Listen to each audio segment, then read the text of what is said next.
Hello guys, नमस्कार आप सभी को। आज हम जो बताने वाले हैं क्लास 10th साइंस का इम्पोर्टेंट ऑब्जेक्टिव क्वेश्चन। ठीक है, तो आप लोग पेन और कॉपी निकाल लीजिए और इसे नोट करना चालू कर दीजिए और अभी से ही याद कर लीजिए। ठीक है, ताकि ऐसा क्वेश्चन एग्जाम में मिलते हैं और ऐसे कई सारे एग्जाम में भी मिलते रहते हैं। ठीक है, तो चलिए आप लोग अभी से ही रट लीजिए। ठीक है, गोलीय दर्पण कितने प्रकार के होते हैं? गोलीय दर्पण कितने प्रकार के होते हैं बताइए। गोलीय दर्पण कितने प्रकार के होते हैं? दो प्रकार के होते हैं। कितने प्रकार के? दो प्रकार के होते हैं गोलीय दर्पण। ठीक है, आइए देखते हैं। अगला नंबर क्वेश्चन है, किसी वस्तु बीम का आवर्धित काल्पनिक प्रतिबिंब यानी बनता है, तो अवतल दर्पण पे ही बनता है। किस पे बनता है जी? अवतल दर्पण पे बनता है। आइए अगला नंबर क्वेश्चन है, गोलीय दर्पण की फोकस दूरी उसकी वक्रता त्रिज्या क्या होती है? यानी गोलीय दर्पण की फोकस दूरी उसकी वक्रता त्रिज्या क्या होती है? आधी होती है। क्या होती है जी? आधी होती है। आप लोग नए हैं तो आप लोग इसे सब्सक्राइब भी कर लीजिए, ताकि जब जब लाइव क्लास आऊँ तो आप लोग को बीच कंटिन्यू नोटिफिकेशन पहुंचे, तो आप लोग उसे आसान तरीका से क्लास कर सकते हैं। ठीक है, हजामत बनाने के लिए यानी व्यवहार किया जाता है, यानी दाढ़ी बनाने के लिए कौन सा दर्पण का उपयोग किया जाता है? तो अवतल दर्पण का। किस दर्पण का उपयोग किया जाता है जी? अवतल दर्पण का ही उपयोग किया जाता है। आइए देखते हैं क्वेश्चन पे, ध्यान दीजिएगा कि एक अवतल दर्पण में वस्तु बीम की स्थिति ध्रुव और फोकस के बीच है, तो उसका प्रतिबिंब क्या होगा? तो वो उसका प्रतिबिंब जो बनेगा वो काल्पनिक और बड़ा बनेगा। काल्पनिक और बड़ा बनेगा। आइए देखते हैं अगला नंबर क्वेश्चन, प्लाज्मा में कितना प्रतिशत जल रहता है? प्लाज्मा में कितना प्रतिशत जल रहता है जी? 7%। कितना परसेंट? प्लाज्मा में कितना प्रतिशत जल रहता है? तो 7% होता है। ठीक है, चलिए ध्यान दीजिएगा। अगला नंबर क्वेश्चन है आपके लिए कि मनुष्य में वृक्क एक यंत्र का भाग जी है, वो संबंधित है किससे? उत्सर्जन से। किससे संबंधित है जी? उत्सर्जन से संबंधित है। 39 नंबर क्वेश्चन है आपका, वैसे पौधे जो पोषण के लिए सड़ी गली चीजों पर यानी रहते हैं उसे हम क्या कहते हैं? यानी वैसे पौधे जो सड़ी गली चीजों पे आश्रित रहते हैं उसे हम मृतजीवी कहते हैं। उसे क्या कहते हैं? मृतजीवी कहते हैं। जो सड़ी गली चीजों पे आश्रित रहते हैं उसे हम क्या कहते हैं? मृतजीवी कहते हैं। समझ गए? चलिए अगला नंबर क्वेश्चन है आपके, किस यानी किसके द्वारा अमीबा भोजन का यानी भोजन करता है? यानी किसके द्वारा अमीबा भोजन करता है? तो कुटपाद द्वारा। अमीबा जो है किसके द्वारा भोजन करता है? कुटपाद द्वारा करता है। चलिए अगला नंबर क्वेश्चन है कि ग्रहणी भाग है क्या? ग्रहणी भाग जो है ना वो छोटी आंत है। ये क्या है? छोटी आंत है।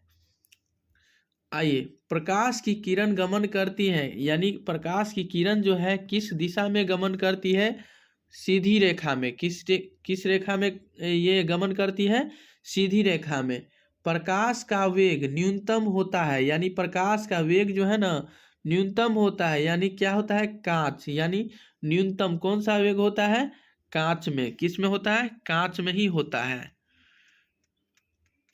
देखिएगा क्वेश्चन, मोटर गाड़ी के चालक के सामने लगा रहता है। मोटर गाड़ी के चालक के सामने लगा रहता है, वो कौन सा दर्पण लगल रहता है? मोटर गाड़ी के चालक के सामने कौन सा दर्पण लगल रहता है? उत्तल दर्पण। कौन सा दर्पण? उत्तल दर्पण ही लगल रहता है मोटर गाड़ी के चालक के सामने। समझ गए आप?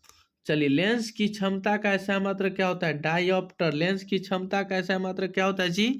डाईऑप्टर होता है। ठीक है, शेयर भी कर दीजिए सारे दोस्तों के पास। ठीक है, प्रकाश की किरणों के समूह को क्या कहते हैं? यानी इस प्रकाश के किरणों के समूह को क्या कहते हैं? तो किरण पुंज कहते हैं। क्या कहते हैं? किरण पुंज। प्रकाश की किरणों के समूह को किरण पुंज कहते हैं। समझ गए? आइए अगला नंबर क्वेश्चन है कि उत्तल लेंस की क्षमता होती है, यानी उत्तल लेंस की क्षमता जो होती है ना वो धनात्मक होती है, यानी पॉजिटिव होती है। क्या होती है? पॉजिटिव। क्या होती है जी? पॉजिटिव होता है। और अवतल लेंस की क्षमता यदि पूछ लिया जाए ना तो आपको ऋणात्मक यानी ऋणात्मक आप समझ लीजिएगा। अवतल लेंस की क्षमता जब ये आए ना तो ऋणात्मक समझ लीजिएगा, यानी माइनस वाला, ठीक है।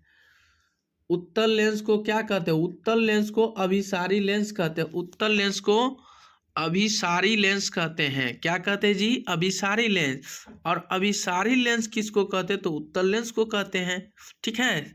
और अवतल लेंस को कहते हैं, अवतल लेंस को कहते हैं, यानी अवतल लेंस को क्या कहते हैं? अपसारी लेंस। क्या कहते हैं? अपसारी लेंस कहते हैं। समझ गए? अपसारी लेंस। और अपसारी लेंस को क्या कहते हैं? अवतल लेंस कहते हैं। समझ गए?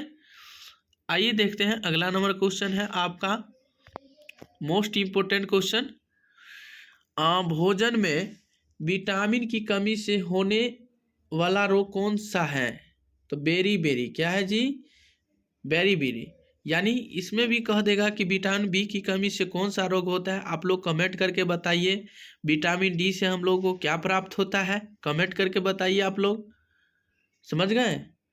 तो देखिए अगला नंबर क्वेश्चन है कि प्रकाश की किरणों का पथ दर्शाने वाले चित्रों को कहा जाता है, यानी किरण आरेख कहा जाता है। क्या कहा जाता है जी? चित्रों को जो कहा जाता है, दर्शाने वाले चित्रों को जो कहा जाता है उसे हम क्या कहते हैं? किरण आरेख कहते हैं। आइए देखते हैं अगला नंबर क्वेश्चन कि किस दर्पण से वस्तु का बड़ा प्रतिबिंब बनता है, यानी किस दर्पण से वस्तु का बड़ा प्रतिबिंब यानी बनता है? अवतल का। क्या है जी? अवतल। समझ गए ना? अवतल दर्पण का। आप बताइएगा, जब प्रकाश की किरण हवा से कांच में प्रवेश करती है तो मुड़ जाती है, किधर मुड़ेगी? अभिलंब के निकट। किधर मुड़ेगी? अभिलंब के निकट ही मुड़ जाएगी, ठीक है। आइए देखते हैं कि साइड मिरर के रूप में प्रयुक्त होता है, यानी साइड मिरर के रूप में प्रयुक्त होता है उत्तल दर्पण द्वारा। किसका? उत्तल दर्पण द्वारा ही उपयोग होता है इसका।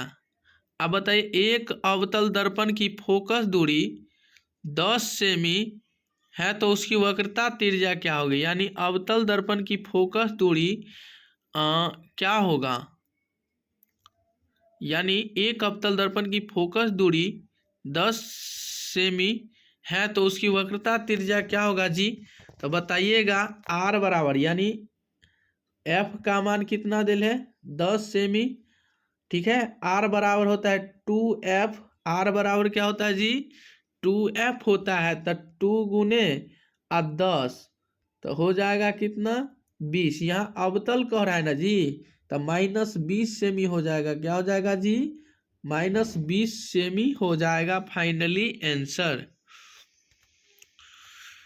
बताइएगा अगला नंबर क्वेश्चन है, निर्गत किरण एवं अभिलंब के बीच के कोण को क्या कहते हैं? निर्गत किरण एवं अभिलंब के बीच के कोण को क्या कहते हैं? निर्गत कोण कहते हैं। क्या कहते हैं जी? निर्गत कोण। समझ गए ना? निर्गत कोण कहते हैं।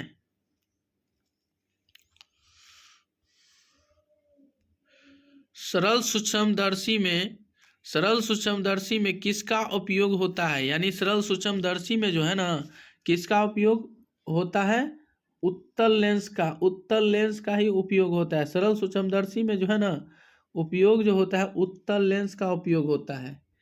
किस लेंस के द्वारा सिर्फ काल्पनिक प्रतिबिंब बनता है? यानी किस लेंस के द्वारा सिर्फ काल्पनिक प्रतिबिंब बनता है? तो अवतल लेंस के द्वारा। किसका? अवतल लेंस का ही, ठीक है। आइए देखते हैं अगला नंबर क्वेश्चन है, परावर्तन के नियम से निर्धारित होता है, यानी परावर्तन के कोण से निर्धारित होता है, यानी परावर्तन कोण बराबर अपवर्तन कोण। परावर्तन कोण बराबर अपवर्तन कोण के बराबर ही हो जाएगा।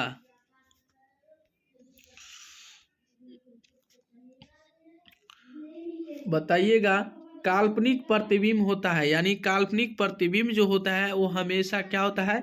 सीधा होता है। काल्पनिक प्रतिबिंब हमेशा क्या होता है जी? सीधा होता है। आइए देखते हैं फिर अगला नंबर क्वेश्चन है कि लेंस में मुख्य फोकस की संख्या कितनी होती है? लेंस में मुख्य फोकस की संख्या जो होती है वो 2 होते हैं। कितने होते हैं जी? 2 होते हैं। अगला नंबर क्वेश्चन है, सर्च लाइट का परावर्तक सतह होता है, यानी सर्च लाइट का परावर्तक सतह होता है अवतल। क्या होता है जी? अवतल। क्या होता है? अवतल। चलिए अब अगला नंबर क्वेश्चन है कि दाढ़ी बनाने में कौन सा दर्पण प्रयुक्त होता है, यानी उपयोग होता है। दाढ़ी यानी बनाते समय कौन सा दर्पण का आप लोग उपयोग करते हैं? क्या करते हैं जी? अवतल दर्पण का ही उपयोग करते हैं, ठीक है ना। और रोगियों को नाक कान देखने में ही उसका उपयोग, और जिसने डॉक्टर सभी जो इसी का यानी अवतल दर्पण का ही उपयोग करते हैं, ठीक है ना। बड़े चीज देखने के लिए आपको अवतल दर्पण का उपयोग करता है, छोटे चीज देखने के लिए ये कौन सा दर्पण का उपयोग किया जाता है, आप लोग कमेंट करके बताइए, ठीक है। अगला नंबर क्वेश्चन है आपका कि प्रकाश के अपवर्तन के कितने नियम है, यानी प्रकाश के अपवर्तन के कितने नियम है, बताइएगा। प्रकाश के अपवर्तन के 2 नियम होते हैं। कितने नियम हैं? प्रकाश के अपवर्तन के कितने नियम हैं? 2 नियम हैं।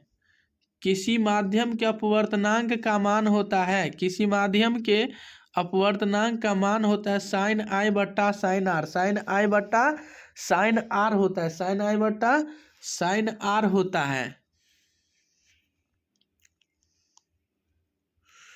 बताइएगा। अगला नंबर क्वेश्चन है, एक उत्तल लेंस होता है, यानी किनारों की अपेक्षा में मोटा होता है, यानी एक उत्तल लेंस जो होता है ना, किनारों की अपेक्षा क्या होती है? मोटा होता है। बताइएगा। अवतल लेंस का आवर्धन बराबर होता है, यानी अवतल लेंस का आवर्धन बराबर होता है भी बट्टा यू, यानी भी बट्टा यू होता है। आवर्धन बराबर फार्मूला क्या होगा? भी बट्टा यू, भी बट्टा यू हो जाएगा। गोलीय दर्पण में फोकसांतर एवं वक्रता त्रिज्या के बीच संबंध यदि कहे तो आर बराबर क्या हो जाएगा? 2f। आर बराबर क्या हो जाएगा? 2f हो जाएगा। तो उम्मीद करते हैं कि आप लोग इसे अच्छा तरीका से समझ गए होंगे। तो चलिए आज की क्लास में इतना है, तब तक के लिए बने रहें और ऐसा वीडियो पाने के लिए हमारे साथ कंटिन्यू जुड़े रहें। और साथ ही साथ आप लोग इसे सब्सक्राइब कीजिए, लाइक कीजिए, कमेंट कीजिए, शेयर कीजिए सारे दोस्तों के पास, ताकि जब जब लाइव क्लास आऊँ तो आप लोग को भी ज़रूर नोटिफिकेशन पहुँचे, तो आप लोग आसान तरीका से क्लास कर सकते हैं। और जो भी मेरे भाई को और बहन को भी नहीं पता है तो आप लोग शेयर करके उसको भी जना दीजिए, ताकि परेशानी ना हो, कठिनाई ना हो, वो लोग भी क्लास कर सकें।